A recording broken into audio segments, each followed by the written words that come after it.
Thank you for tuning in to the GSMC Soccer Podcast presented by the GSMC Sports Network. We have a great show for you today, action-packed show. So many things happened in the footballing world over the past day, over this past Monday and this past weekend. So many things going on, so we have a lot to discuss. We're not even going to be able to get to everything. Some of this content will spill over to tomorrow, but yeah, Barcelona trouncing Real Madrid at the Bernabeu, of course. We'll also discuss Rodri winning the Ballon d'Or and the actions of Real Madrid snubbing the ceremony. United have sacked Erik Ten-Hag and are currently in talks with Ruben Amorim. Mohamed Salah, we react to Mohamed Salah late goal, earning Liverpool that point against Arsenal. And make sure you stick around for the end of the show. End of the show, I'll be giving you some of my reactions to some of the top headlines going on in the football world. If you have a question during the show, we want to hear it. Your input is a big part of what makes the show successful, and we thrive on your energies and insights. So whether it's a quick comment, a thoughtful question, or an opinion you just have to share, please don't hesitate to drop it in the chat. And if you want to make absolutely sure your message stands out and gets featured on the show, there's an easy way to do that as well. Just use the super chat feature at the bottom of the chat box to send in your super chat.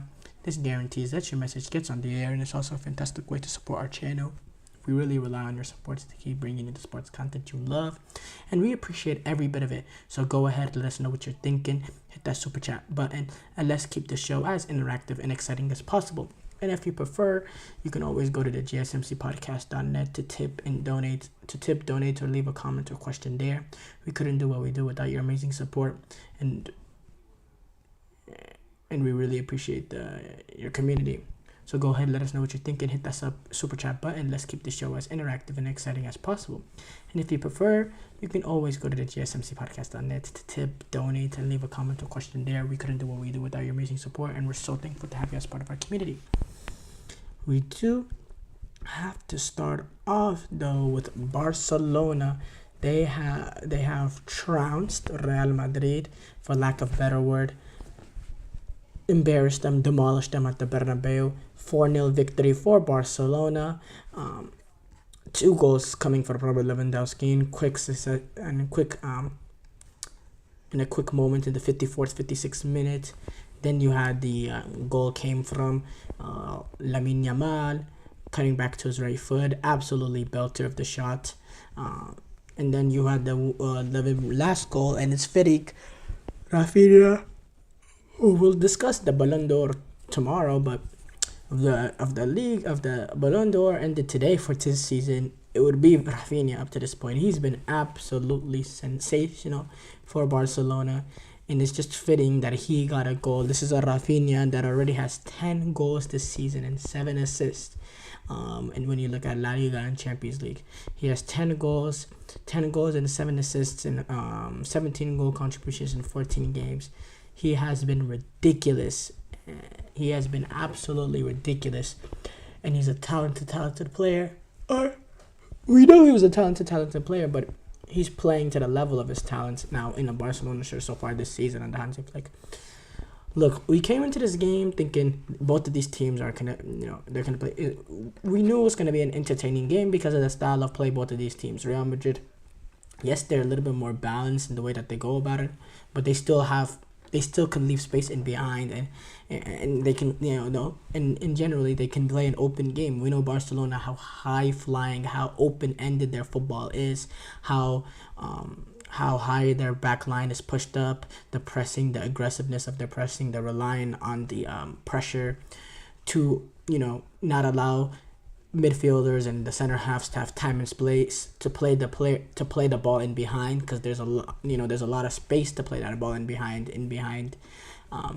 the likes of Kubarsi, and Martinez, Inigo Martinez. But the thing that I was impressed about, number one, I do have to say Real Madrid in that first 20-25 minutes or so, they did have some clear cut-out opportunities. Mbappe, Vinicius, they had some really good opportunities. Even Lamine Yamal had one as well, going in on a one-on-one. I kind of scuffed the shot there. But they had their opportunities, Real Madrid did. And Mbappe just has, this game has been the story of his Real Madrid start, his career start at Real Madrid. He's just it's just slow. It was not good enough, and he was caught off offsides 8 times, the most in his career.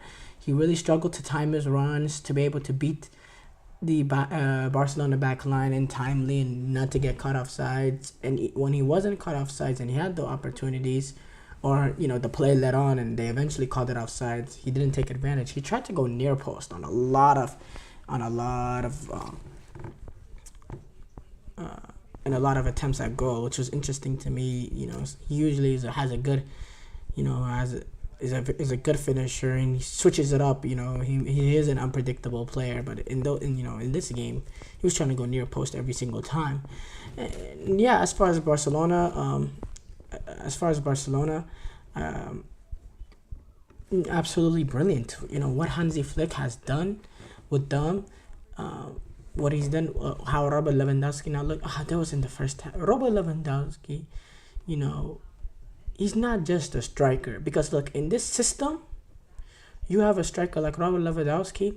Ideally, in the system that Barcelona play, or let me reframe that.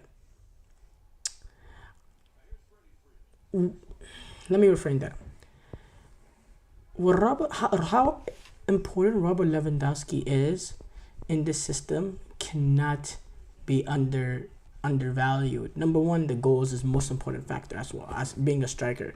We know the goal. We know how great of a finisher he is, how clinical he is, and we say how great of a finisher he is. He should have had another, to be honest, but it hit the post. But we know his ability just as a number nine, the finisher he is. But that touch he had to play in initially to create that opportunity, that led to the Lamine Yamal opportunity. I mean, Robert Lewandowski, what a player he is. He can drop into midfield and the ball will stick. He can continue an attack. We know how clinical he is from a goal-scoring perspective. He's 36 years old and he has 14 games and 11 matches. Last season was a pretty slow season. Was a pretty underwhelming season for his standards, and we thought, oh, maybe this is a sign of a drop-off. He had 19 goals last season throughout the season. This season, through 11 games, he already has 14. Just shows there's not no drop-off, and he's about to smash his record at Barcelona for scoring most goals scoring at Barcelona. He scored 23 goals in the 22-23 season. He had 19 last season. He's going to get a lot more than 23. He's going to, this season, 14 goals through 11 games, and he just looks comfortable playing under Hansi Flick, playing in that system, and something that he's done throughout a lot of his career. So he's up for the challenge. And then what Hansi Flick has been able to produce out of the likes of Rafinha, what he's been able to get out of him, the goals, the playmaking, drifting into the areas that he find him very, very deadly. How he's playing with such, he's exuberating so much confidence in the things he's, trying to make happen on the pitch, the opportunities that he's taken. What Hansi Flick has done, and then also, relying on La Masia players like Marc Casado after, the players, the amount of players that this Barcelona team have lost to injuries, and specifically at that sixth position, and being able to, have Casado, who's just coming in, 17 or 21-year-old, playing at that sort of level. I think it's been absolutely sensational. I think he's a sensational manager, Hansi Flick is, and it doesn't get much better of a start than this. I have to say it's been absolutely brilliant. And yeah, Barcelona, big picture, they announced themselves more than a legit contender to win La Liga. I'm almost going to the point where I'm saying, 6 points and through already a 6-point margin through 11 games. The way that they won this game as well. Look, I don't want to say that they're favorites over Real Madrid, but if they're not favorites, then it's level. then it's level at this point. I like this. I like to see the odds to win La Liga. I'd be very, very interested. Um, Very, very interested. Who is the favorite right now? Because 6 point margin, the way Barcelona is looking so far. Not saying Real Madrid has not looked amazing, but you know it can get better. It can definitely get better. Some games they're not really dominating as we expect. This game now, really, really bad loss. They suffered that loss against Lille in the Champions League as well. For me, the Real Madrid they didn't take advantage of the opportunities when they came, and they couldn't stop the bleeding. Once Robert Lewandowski got that initial goal, the confidence from the Barcelona players was exuberant, and Real Madrid, they just couldn't handle that. The amount of opportunities that Barcelona were able to create, Real Madrid, could have been more too. Sometimes Real Madrid would struggle just playing out of the press, and they really couldn't handle. They were getting suffocated. They were getting suffocated, and you thought, in that second half, maybe even periods in that first half, we talked about how open Barcelona could be leading to this game and how it could lead to a lot of opportunities. Well, Real Madrid got carved up. There was some superb ball played in. I mean, the Casado played a really good ball in the 54th minute that led to a Robert Lewandowski goal. Lamine Yamal played also another brilliant ball that led to another goal. There was some really good quality from these Barcelona players that allowed the play that allowed Barcelona to get these opportunities. But Real Madrid were very easy to play against. Lucas Vazquez, that is a problem. This is now multiple games that he has made a mistake and has not looked comfortable playing a right back. Now, as Lucas Vazquez can be somebody that can give you flexibility, that a game in, game out, you can plug them in there and he can do the job.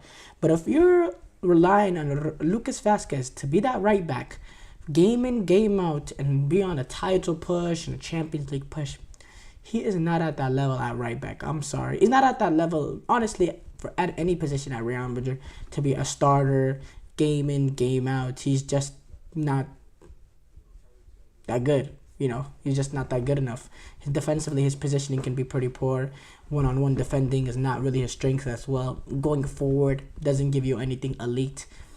I think, we know that they want Trent Alexander-Arnold, but they can't get Trent Alexander-Arnold in January.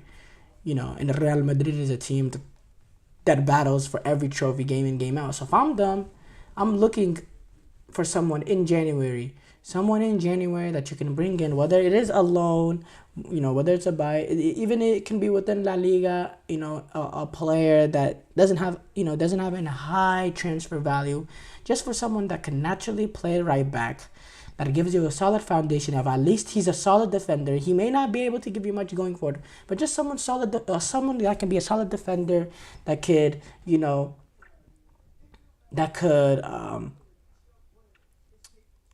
that could give you maybe something going forward, but most of all, he'll have his defensive positioning right.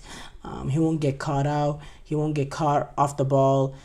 Just someone, that can play there. And at least someone that can also push Lucas Vazquez as well. Because Lucas Vazquez, looking behind, he has no competition. That's, that with Dani Carvajal being out, that is an issue Real Madrid will have to solve in January. That's a major issue. This attack, sometimes they look too. Today they went with Mbappe and Vinicius. Maybe Rodrigo comes back in without Valverde, Tchouaméni, Camavinga, Bellingham. I thought that could be the answer, but they still looked pretty open to play, and the attack did not look as fluid as I expected. Again, you're going up against a Barcelona team that is really, really good at a high point right now in what they're doing, but still, that's something that they have to, synchronize. They have to, whether it is, and keep on changing it and switching it's not going to help. Now, this game, they were forced because Rodrigo wasn't available. But what Carlo Ancelotti needs to do is he needs to, have a plan, a consistent plan. Is Rodrigo involved or not? Are we gonna play in that extra midfielder and allow Bellingham to push up with Vinicius and Mbappe, or do we put in Rodrigo, play the normal front three, and just play the basic 4-3-3 that that's become the staple of modern football? That's something that they have to figure out. Real Madrid does, and look, it's a great win for Barcelona. It's a win that announces them at the highest stage. We know, it doesn't announce Barcelona. We know what they are, but it really makes us think twice on whether or not that they should be La Liga favorites, because they have scored. Listen to this. They have scored 37 goals so far in La Liga. 37 goals in La Liga. 37 goals through 10 games. They are averaging more than 3.5 goals per game. They are averaging, or a little, actually, let me rephrase that. They're averaging a little less than 3.5 goals per game. That's a ridiculous stat line, and it's not like they're conceding a crazy amount too. They've conceded 10 goals, which is the fourth or fifth best defense in La Liga. Despite how open that they are, they're still defensively a pretty solid team, but they're scoring at a historical rate. They're getting great contributions from Lewandowski, Lamine Yamal, Rafinha, Marcasado, who's holding it down. Pedri also had a really solid game. Inigo Martinez, Kobarsi. They're doing the job. They're doing what is expected of them. Balde, Kunde, we know the quality of those two players. Overall, this is a team with some real talent. As they start getting Frenkie de Jong more incessant, more comfortable, and they can get him back into that starting 11 at his top level. And then Daniel Almo, who's also going to continue to get even more healthy. He had an appearance off the bench. Same thing with Xavi as well. Man, look out for this Barcelona team. They have quality. They have a great manager, and they could score with any of them. Short break here coming up. When we come back, we will react to Rodri winning the Ballon d'Or. I feel like I'm losing my mind. Is everybody in the world blind? Please, Lord, give me a sign, a sign. I feel like I'm losing my mind. Is everybody in the world blind? Please, Lord, give me a sign, a sign. I wanna be the greatest. Everybody on their fake shit. I look around and feel like everybody is the fakest. I make this every day and I'm impatient, hoping one day I blow up from the basement. Statement, the top is so vacant. I don't hear shit that I think is amazing. Waiting for my day when I'm playing sold out shows for 1,000 faces. Hey, give me that crown, get in my way and to be put down. It ain't your place, all this my town. If I want that shit, then I'll get it right now. I'm losing it, the noose it fits. I'm losing shit, a stupid myth. You choose to live or choose to dip. You choose to fight or lose your grip and lose a gift. I feel like I'm losing my mind. Is everybody in the world blind? Please, Lord, give me a sign, a sign. I feel like I'm losing my mind. Is everybody in the world blind?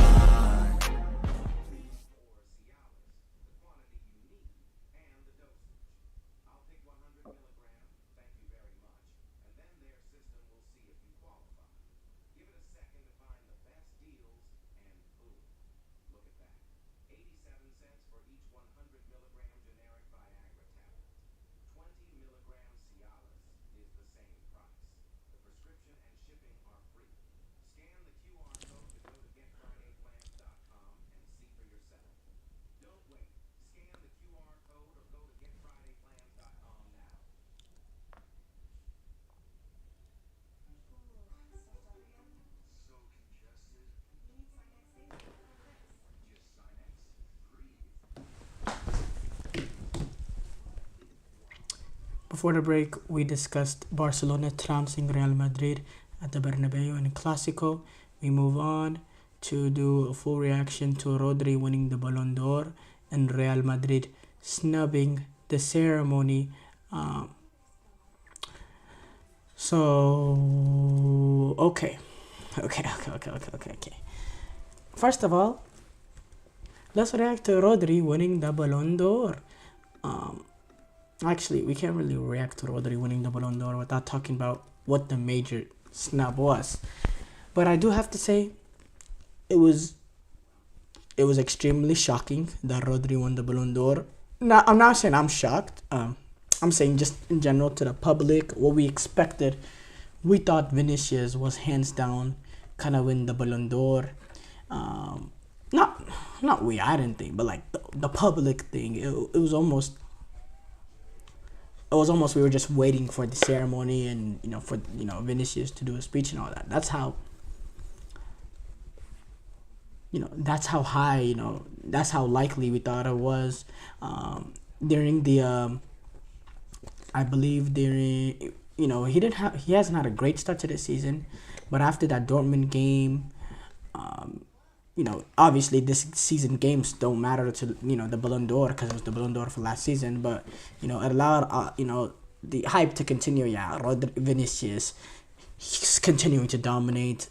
About to be a Ballon d'Or winner. A lot of people were making those claims. A lot of players, whenever they were praising Vinicius, they were throwing in that Ballon d'Or title in there, but nothing was confirmed at that moment.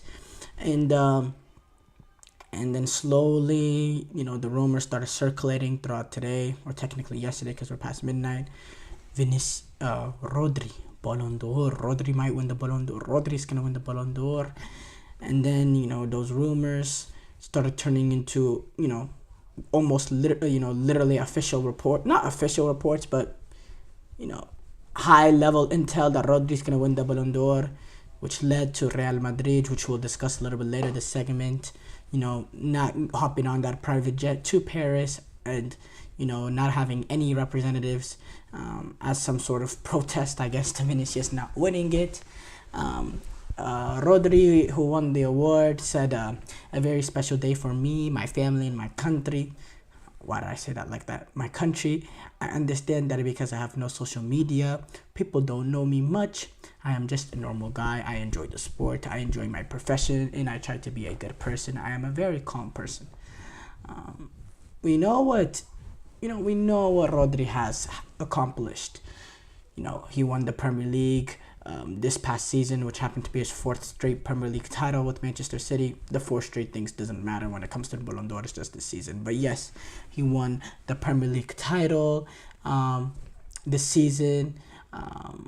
He also won the European Championship with Spain. At this past summer's European Championship, and he was also a very integral part to that team. Rodri, what he does cannot be shown by statistics because he happens to play not really that sexy of a position, that center defensive midfield role, that holding midfielder role. A lot of the main duties and the main skill and ability of that position can't be translated onto the stat sheet. Now there are some stats that you can use, like tackle rate, interception rate, and breakup rate and all that, in which Rodri in a lot of those statistics is very, very high. Don't get me wrong, but mostly you can't really show his level with his statistics. But what you can see is you can watch the game and you can realize how he's vital, not just to Man City, but Spain, and get everything going. How he dictates all the tempo, how he's the composer of that midfield, how essentially any play, any build-up goes through him and usually starts from him receiving the ball off the center halves and just being the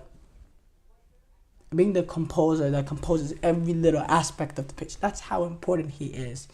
He's also a holding midfielder that has that defensive ability in which he can drop in between the center backs and be that third center half and help them defend.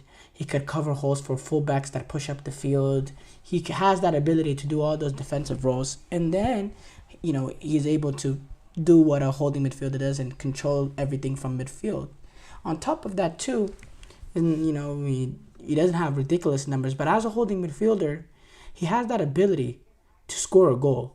He has that ability of making those late run, not late run, but sitting on the edge of the box to get that goal.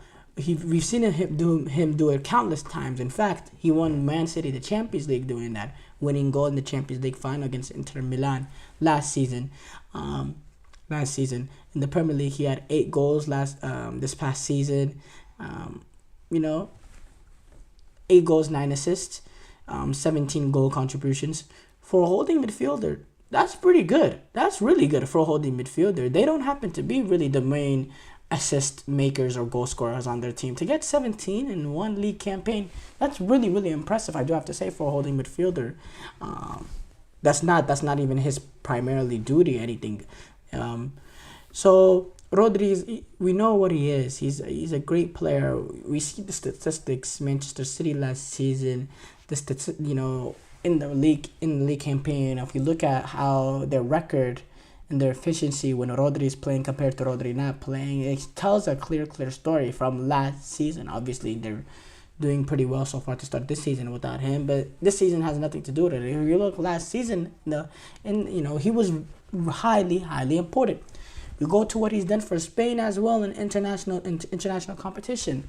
This was his first opportunity to be that main holding midfielder, that 6th role, to have, to play that position for Spain at the major international tournament. After now succeeding Sergio Busquets in the past few, even though Rodri has been at the level to start, he hasn't got the opportunity because Sergio Busquets has still been around, and he's happened to play unnatural positions trying to fit in there, playing next to Sergio Busquets, or playing as a center half, playing positions that he can't do what he does best. But now in his first international tournament, when he got that opportunity, look how Spain did, and everything went through him. Look at the importance he had.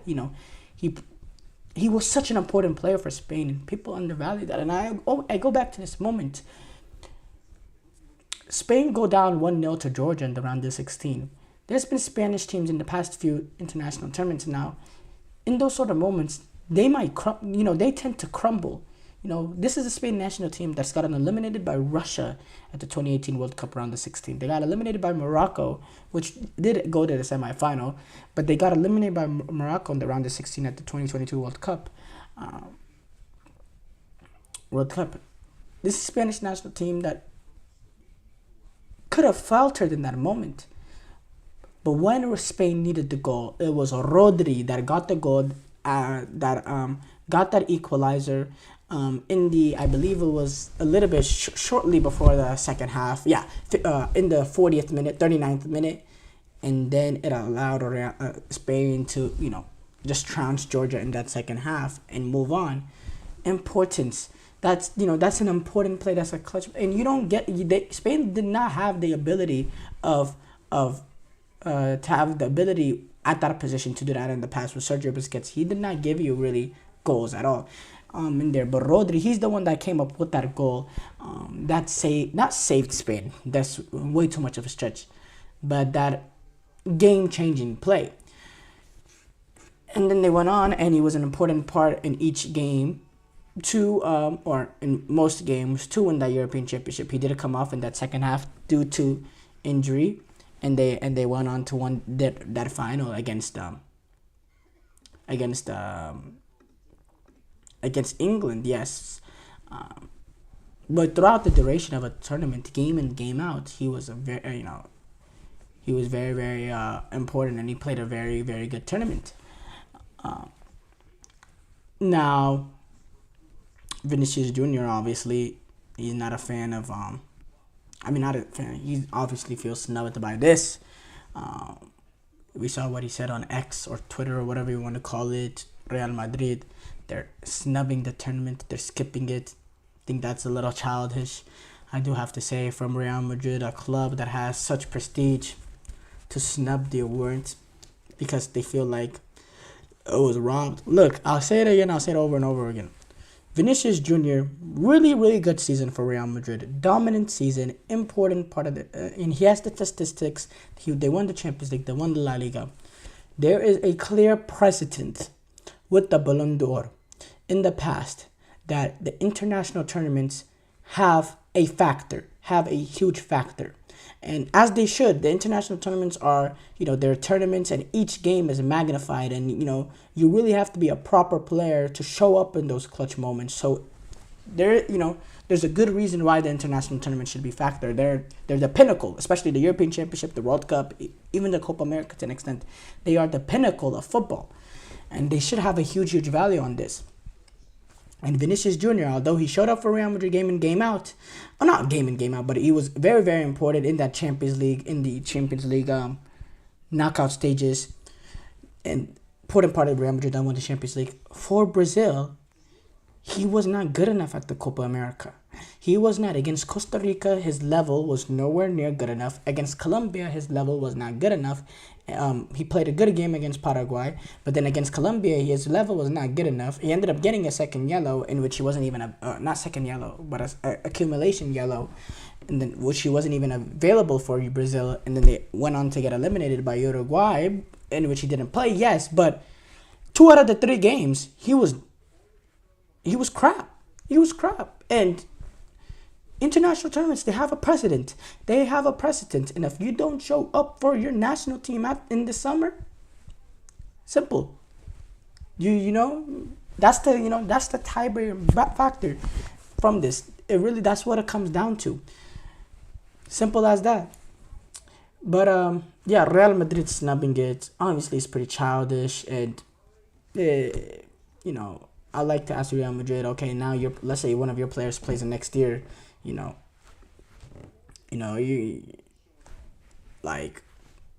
hope teams snub them, because it's just disrespectful. It's not how a proper club should be ran. But I'm not surprised. This is a Real Madrid that announced the signing of a Spanish national team manager, a few days before, or a day before the World Cup started, and it ended up leading to him getting fired. Talking about the Lopetegui situation in 2018. They're always classless, Real Madrid. They're a historical club under the club, but Florentino Perez, the Super League, founder and owner and all that, just speaks to, I bet you that came from the top. I have to say, I bet you that came from the top. And yeah, you could say solidarity with the player and all that, but, in which I guess, yeah, you're being loyal to the player, but is it disrespecting the player if you have representatives that fly out to Paris? Is that disrespecting the player? No, I don't think so. So short break here coming up. When we come back, we will react to United sacking Erik Ten-Hag and being in talks with Ruben Amorim. Looking for your daily fix of sports talk without having to pay for it? GSMC Sports Network is available on YouTube. Just search GSMC Sports Network. Get your fix of daily sports talk shows on YouTube, absolutely free. NFL, college football, NBA, MLB, MMA, UFC, fantasy football, and so much more.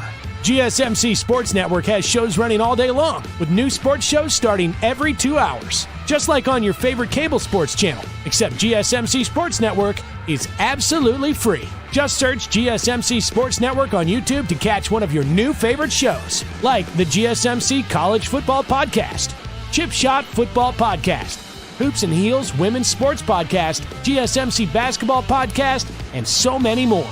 Check it out for yourself. GSMC Sports Network, now available on YouTube absolutely free. Search GSMC Sports Network on YouTube right now.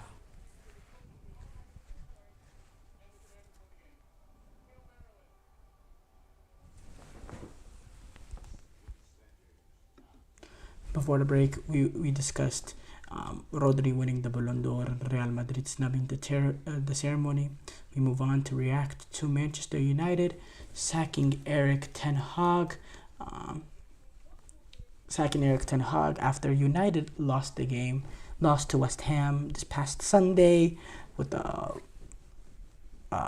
late goal from Somerville to make it 1-0. Casemiro equalizing in the 81st minute. Then the winning goal came from Jared Bowen. Dramatic win with that penalty in that last moment, in which there were controversial penalty. Um, but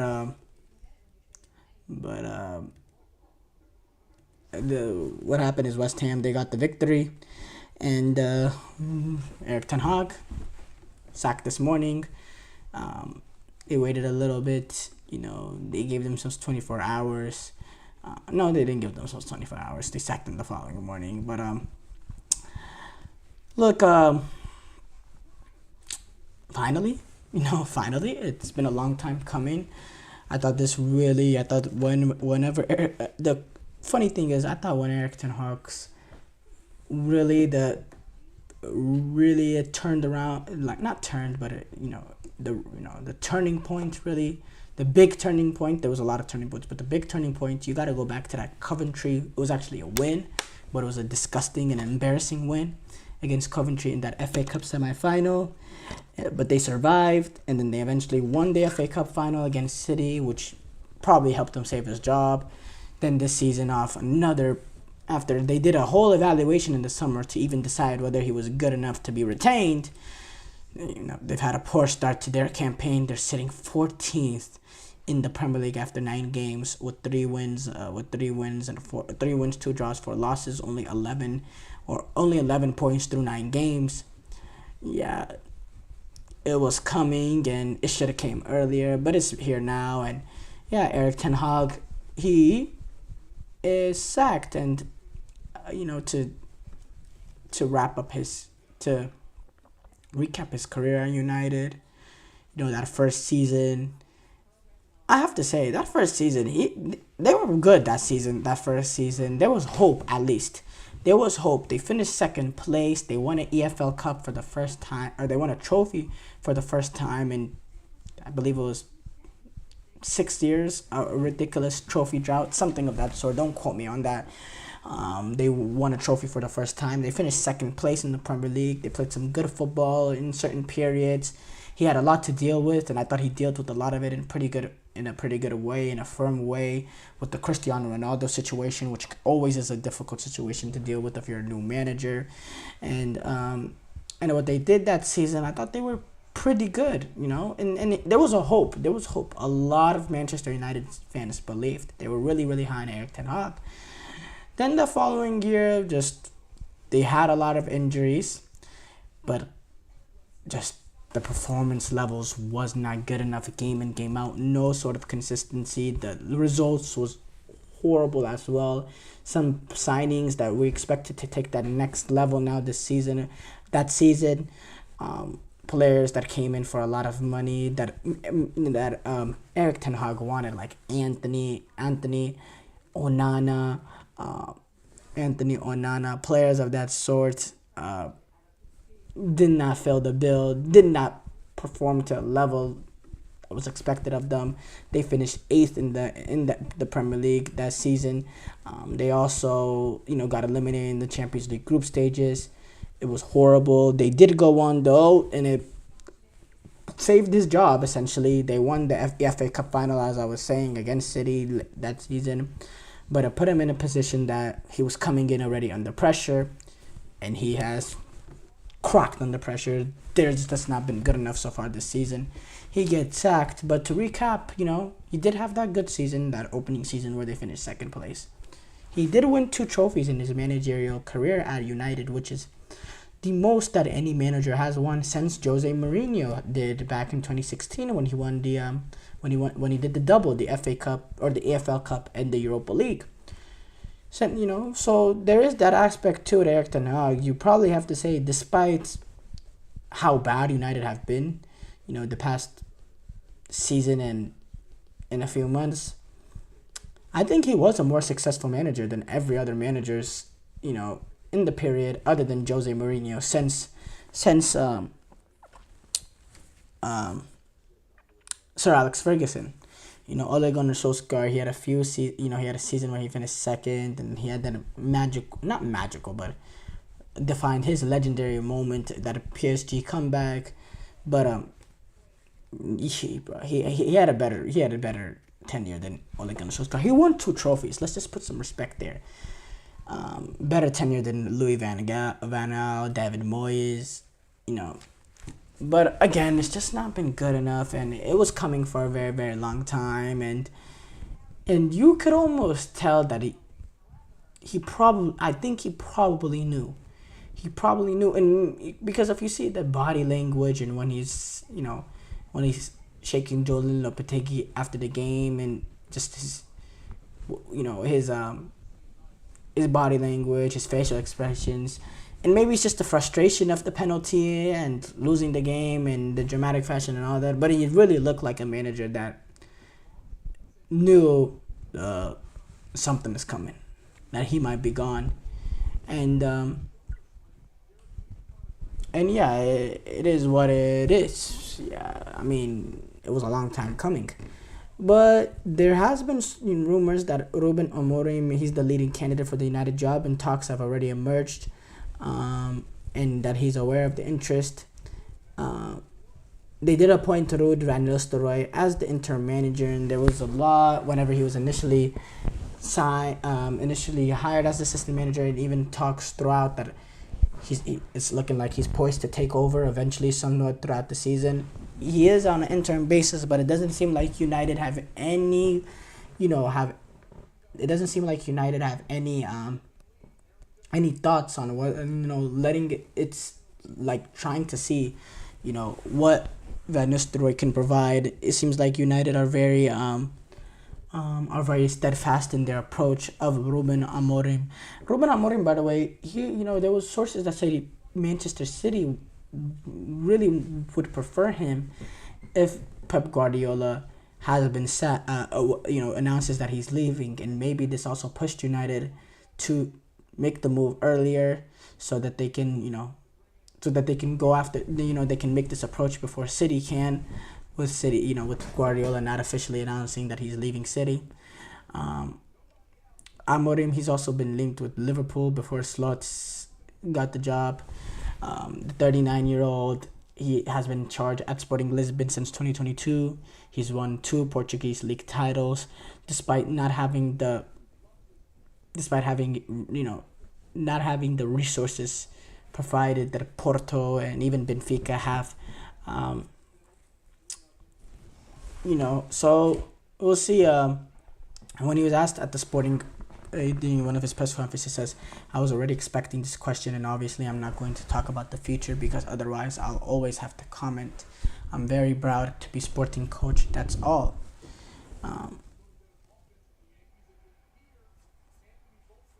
Yeah, so,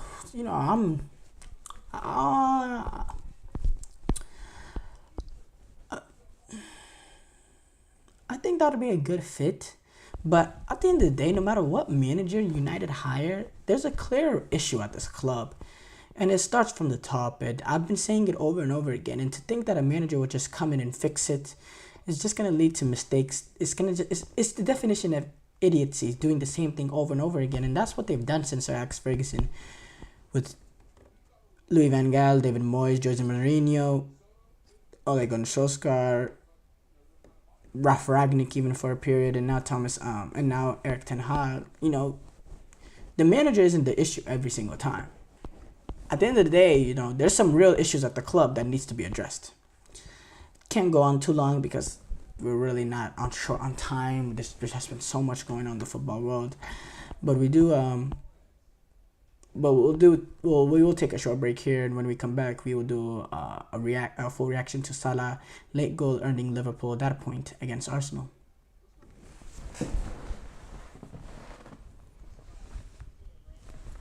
For the best and latest podcasts available anywhere, go to the podcast app on your cell phone and type in GSMC to access free content-rich podcasts on health and wellness, book reviews, sports, entertainment, relationships, social media, movies, technology, finance, and even weird news. Subscribe and download the GSMC Podcast Network's family of shows, available everywhere podcasts are found.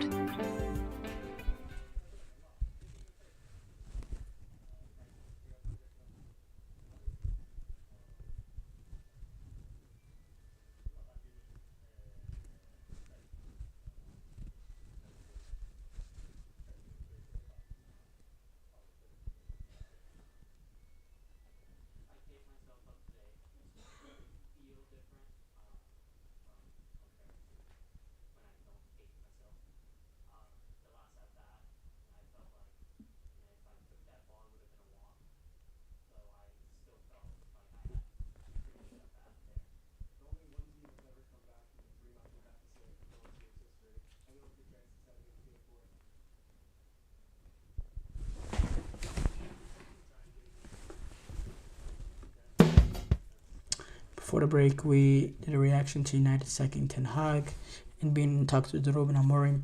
We move on to do a full reaction to Mohamed Salah late goal earning Liverpool that draw against Arsenal. Really good game, I have to say, as expected. As you know, high level competition, high level quality from both sides as well. Some brilliant individual moments. You talk about that Saka goal, that Trent Alexander ball to play in Darwin Nunez that led to that second goal. A lot of good individual play. We saw two teams that are really on a title charge go at it, and they play like two title battling teams. We had a little bit of that element of desperation as Arsenal were clinging on to that 3 points, and then we saw the ferociousness and the determination of Liverpool, in their ferocious nature and going for that equalizer, in which they eventually got through Salah. Fabulous game to watch. Saka opening the score sheet in the 9th minute. Van Dijk taking advantage on a set piece opportunity in the 18th minute. Arsenal take advantage of a set piece opportunity on their own in the 43rd through Mikel Merino.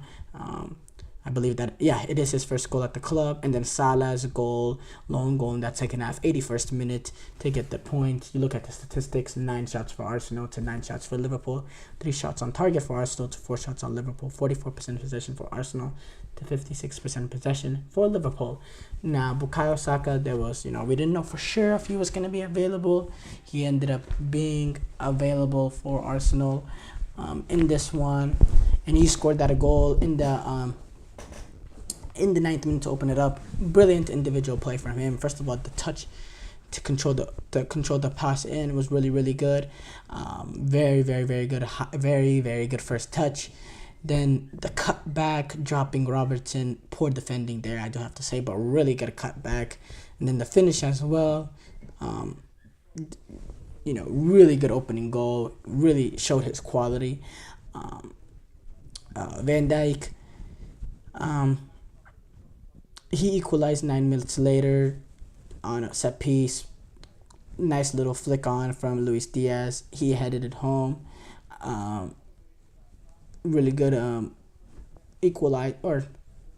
important equalizer for Liverpool there. But then on Arsenal, they responded to that equalizer pretty good. They went on to create a lot of good opportunities in that first half. I do have to say, Arsenal didn't look like what we've seen from Arsenal going up against decent opposition so far this season, and their very, very defensive nature.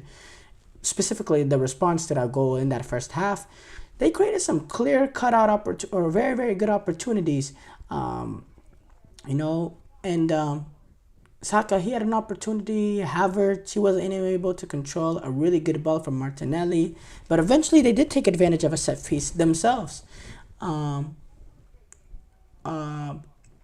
Through Mikel Merino, taking that 2-1 lead going into halftime. And I do have to say, once Arsenal took that lead, I knew that they were probably going to sit in just a little bit deeper, because we know what we've seen of them this season. And then Liverpool looked much better after that break. Luis Diaz, he had a clear opportunity 5 minutes in. Gabriel, he had to come off. He was eventually replaced by Kivior. And then it changed the shape of Arsenal's back line, and I'm not saying that had a huge effect on the game, but obviously when you don't have your two starting center halves that make your defense as elite as it is, it's going to be a little bit more difficult to hang on. I thought Arsenal did defend pretty well as a unit, with Thomas Partey playing as well in an unnatural position, but eventually the equalizer came, the pressure from Liverpool. Eventually, it burst. Liverpool, really good ball played in by Trent Alexander-Arnold to Darwin Nunez. I think what is very underrated is, and it may seem like a simple pass to play, but it does really take vision to find that a gap in there, to slot in that really calm ball. Good, it had a good pace on it. He hit it with the right weight into Salah's pass, and once Salah had an opportunity, from there, clear opportunity, be able to, hit it on his left foot. He was never missing. When Darwin Nunez played and I saw that ball reached Salah, I turned around because I didn't even think, because I knew it was going, and I turned around to I was sitting next to an Arsenal fan, so I turned around to talk a little crap, right? And I didn't even see whether it went in. It just shows the, how clinical and how devastating a player like Mohamed Salah could be. I thought Liverpool had a chance to earn that a comeback victory, but because with the pressure that they piled on in that second half, but it didn't come. In fact, Arsenal, they had a ball hit the back of the net right at the end, but the referee Anthony Taylor eventually blown for foul, which was correct, rightfully so. But yeah, overall, you look at the consequences of this game. With Liverpool, they're still a point behind, they were ahead. Now they're a point behind Manchester City, which is not good. They would have wanted to, be ahead of Manchester City, obviously, but going away to Arsenal, getting that point, I think they'll be very, very happy. With Arsenal,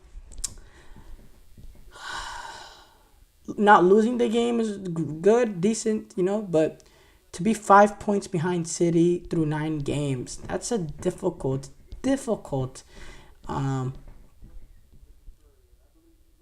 gap to cover. I have to say, I don't think Arsenal are going to be able to do it. I think this is a season where I don't think Arsenal will win the title, and I don't think Arsenal will really be that close really at the end. Obviously, they have the ability to be a title-winning team with what we've seen of them in terms of points that they've earned this past season and season or two. But yeah, to go 5 points ahead behind City this early, yeah, I think this is definitely more points lost than point gained. Especially even though it's a team like Liverpool battling for the title, these home games are games that you need to get 3 points in, and yeah, now they've already dropped points in 4 games in the first 9. It's difficult to keep up with a team like Manchester City when you do that, and any team would suffer, if they lose their best players, and not having Gabriel or not having Saliba in this one, losing Gabriel, not having Martin Odegaard, so far for a while now this season. When you have injuries to these sort of players, or suspensions for Saliba's matter, it's going to be hard to maintain that consistency to keep up with a team like City. It's hard to maintain that consistency to keep up with a team like Manchester City, even if you're fully healthy. So, yeah, I have to say, I think Arsenal are not going to win the title. I think it's pretty obvious already. I don't know if I'm going out on a limb and saying that, but I just think it's over for them. Not over for them, but almost over for them. On the verge of being over for them. Because 5 point... No, because look, Arsenal, they have little breathing room going forward. Yes, 20 in... Let me do the math. 29 games? No. 29 games. 29 games left in this season. That's... you can make up a 5 point gap in 29 games, right? Theoretically. I feel like I'm doing the math. 29 games left this season. You can make up the 5 points. Yes, but that's if you go perfect. That you have to go almost perfect with how City play, with the quality that City has, with the performance levels of the team. You're almost going to have to go perfect. You have little to no breathing room whatsoever. And this is Arsenal team that have already suffered a few injuries. And they have Newcastle coming up again next week. Then they have to play Chelsea. They have, obviously they have EFL Cup and Champions League in between. But then they have Chelsea to play on November 10th.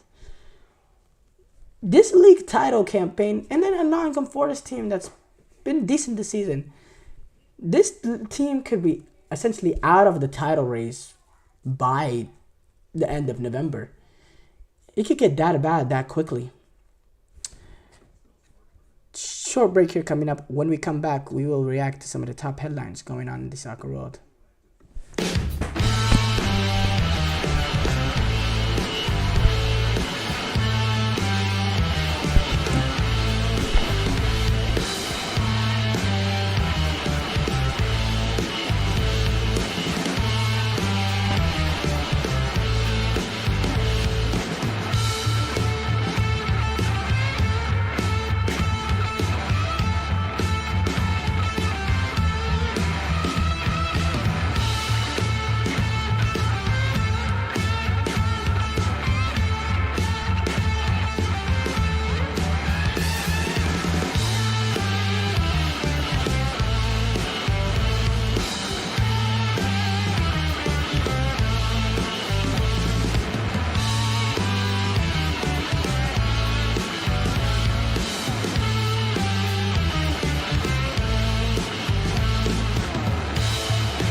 Before the break, we did the full reaction to Mohamed Salah late goal earning Liverpool a point against Arsenal.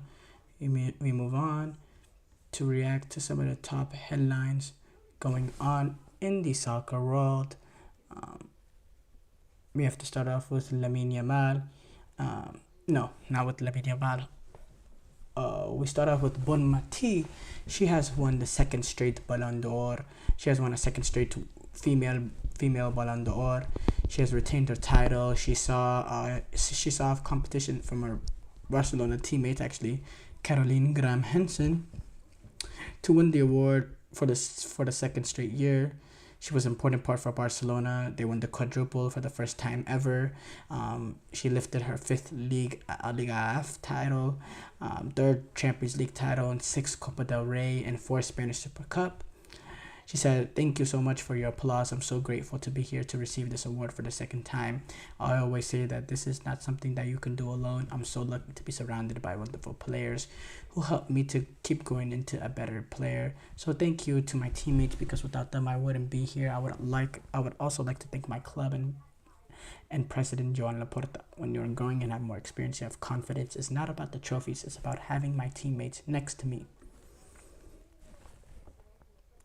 Barcelona's Lamine Yamal, he has become the youngest Copa Award winner. The Copa trophy, he won it at the Ballon d'Or, which recognizes the best under-21 player in men's football. And he also finished number 8 in the voting also as well for the Ballon d'Or. But yeah, he has won the Copa, and this shows the talent, the ability of La Masia to develop talent. Third time in 4 years that the trophy has won by a Barcelona player. Pedri won it in 2021, Xavi in 2022, but Jude Bellingham won it last year, which for Real Madrid, which is ironic as well. And then Lamine Yamal won it this season, again for Barcelona. Balotelli, he has sealed a return to Serie A with a Genoa transfer. He has signed with Genoa as a free agent. He underwent a medical on Monday before signing the contract with Genoa for the rest of the season. He said, "I am pumped. I don't want to talk much. I just want to get started. I'll give it my all." So Mario Balotelli will be a Genoa player. It's good to see him back at top flight football as well. Thank you guys, though, for tuning into the GSMC Soccer Podcast presented by the GSMC Sports Network. Your support means a lot to us, so please remember to subscribe to the show and leave a positive review. It really does make a difference. We also invite you to follow us on Facebook, Twitter, TikTok, and Instagram for more content and updates. So thank you once again, and have a wonderful, wonderful day.